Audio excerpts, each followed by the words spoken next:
When Bruce Ridge assumed the chairmanship of ICSOM in 2006, George W. Bush was president. Facebook switched to an open registration policy.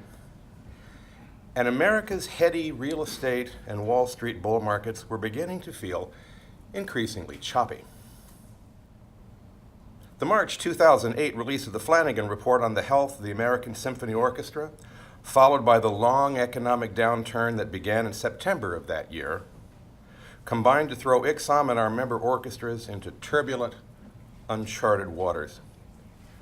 As an example, in his opening address to our 2010 conference in Houston, former President Brian Rood mentioned that in the first 18 months of the recession, more than 30 ICSOM orchestras revised or renegotiated not only wages, but benefits and working conditions as well.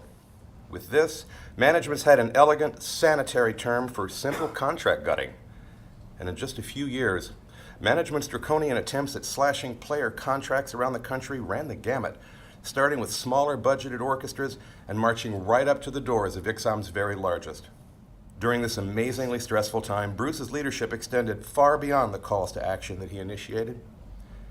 His site visits to orchestras in distress will always be remembered by those he visited as inspirational and even healing as they endured or stared down the barrel of a labor dispute.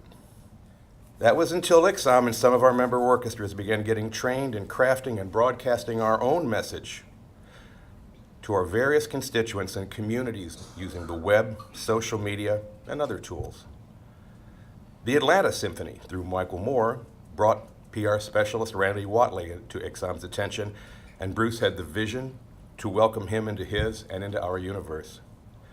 Bruce recognized Randy's abilities to tap into and direct orchestra musicians' creative talents toward fashioning, and more importantly, assuming accountability for their own PR campaigns.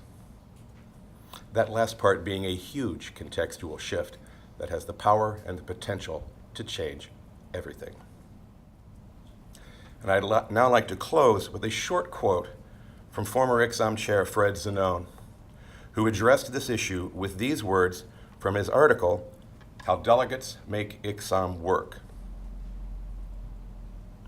Because we are a rank and file organization, and because we do not make agreement a condition of membership, ICSOM's single most effective tool is persuasion.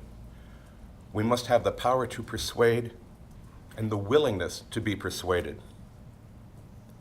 We have been designated by our orchestras as leaders and activists. ICSOM asks us to affirm and reaffirm that position throughout the season. We are the voice in our orchestras of American orchestra musicians united on a national level. We are the persons who must constantly examine the effect our orchestra's actions have upon other orchestras. Each of us must be a leader, an organizer, a conduit of information, the conscience of a movement of caring and involved and active musicians who insist on improving the institutions through which we produce our art.